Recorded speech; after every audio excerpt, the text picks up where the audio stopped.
Do you know the story of the prophet who was killed by his own people? If not, keep watching this video and share it with others as well. There were many prophets that were sent to Bani Israel over the course of time, and amongst the final group that descended from Ishaq was Zakariya, Yahya, and Isa. With time, Bani Israel had reverted to their usual habits of spreading mischief, and also they had started passing blasphemous remarks against Allah. They also began to claim that Allah had granted them authority to rule the world and considered themselves to be His chosen people above other races. During this time, there lived a man by the name of Imran. Although he wasn't a prophet, he was known for his piety, with a chapter in the Quran even named after him. The sister of Imran's wife was married to Zakariya, may Allah be pleased with him, who was a prophet. He was a descendant of Dawood and Suleiman, and he was a carpenter by profession.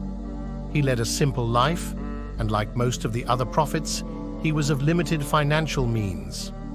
Meanwhile, the wife of Imran, or Zakariya's sister-in-law, gave birth to Mariam, may Allah be pleased with her. Shortly after her birth, Imran passed away, leading to a dispute within Bani Israel on who should be her guardian. The obvious choice should have been Zakariya, as he was both her uncle and a prophet. However, Bani Israel contested this choice as they wanted the honor of raising Mariam. Zakariya remained silent and let the Bani Israel go with their decision. They eventually agreed that they would cast lots to conclude the issue. All the names were written down on pens, and when the pen was selected, it had Zakariya's name on it. The casts were repeated as Bani Israel didn't accept the results, and this time too, the result came in Zakariya's favor.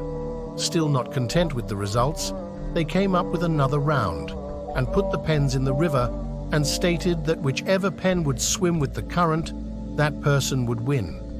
Again, it was Zakariya who won.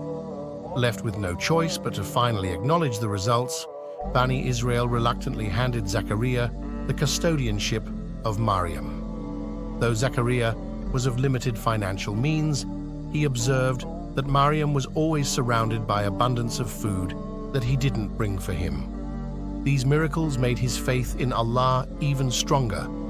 As he grew older, he longed for his own children, but his wife was barren. He desperately prayed to Allah to grant him good and righteous children, and shortly after, Allah responded to his prayer. Allah told him that he would be blessed with a boy who would also become a prophet. However, Zakariya had his doubts, so he asked Allah for a sign. Allah cleared his doubt by saying that he will not able to speak for 3 days with anyone despite being in good health. And true to his word, whenever Zakariya tried to speak, he couldn't. At the age of 92, Allah blessed him with a boy named Yahya, who had the honor of being named by Allah himself. Yahya grew up to be a righteous man and a devout servant of Allah. During his prophethood, while he was in his 40s, he drew a conflict with the Roman emperor, Herod Antipas, who wanted to divorce his first wife and marry his former sister-in-law.